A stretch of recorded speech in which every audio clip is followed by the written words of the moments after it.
రేపటి నుంచి టాలీవుడ్లో షూటింగ్స్ బంద్ అని చెప్పి తెలుగు ఫిలిం ఫెడరేషన్ సంచలన నిర్ణయం తీసుకుంది. వేతనాలు 30% పెంచితే కానీ షూటింగ్స్లో పాల్గొనామని చెప్పి ఫెడరేషన్ వెల్లడించింది. దీనికి సంబంధించి పెంచిన వేతనాలు కూడా ఏ రోజుకి ఆ రోజే మాకు ఇవ్వాలని డిమాండ్ కూడా చేస్తున్నారు. సో టాలీవుడ్లో రేపటి నుంచి షూటింగ్స్ అన్నీ బంద్. దీనికి సంబంధించి మరిన్ని వివరాలు మా ప్రతినిధి రవిచంద్రతో మాట్లాడి తెలుసుకునే ప్రయత్నం చేద్దాం. రవిచంద్ర చెప్పండి, అసలు ఏ డిపార్ట్మెంట్స్ ఈ బంద్లో పాల్గొంటున్నాయి? అన్ని డిపార్ట్మెంట్స్ పాల్గొంటున్నాయా? ఎంత వేతనం పెంచాలి? పెంచిన జీతం కూడా ఎప్పటికప్పుడు ఇవ్వాలని చెప్పి వాళ్ళు చెప్తున్నారా? రేపటి నుంచి టాలీవుడ్ లో తెలుగు సినీ కార్మికులందరూ కూడా బంద్ పాటించాలని నిర్ణయం తీసుకున్నారు.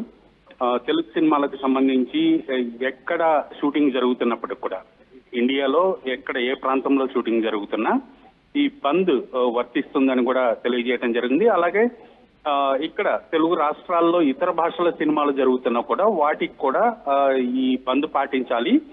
ఏదైతే 30% వేతనాన్ని పెంపుదల చేస్తూ నిర్మాతల నుంచి సినీ కార్మికులు డిమాండ్ చేస్తున్నారో దానికి సంబంధించి ఈ రోజు జరిగిన చర్చలు కూడా విఫలం కావడంతో ఖచ్చితంగా రేపటి నుంచి సినీ కార్మికులు ఎవరు కూడా ఏ డిపార్ట్మెంట్ వాళ్ళు కూడా షూటింగ్లకు హాజరు కాకూడదు అని ఒక నిర్ణయం అయితే తీసుకోవడం జరిగింది.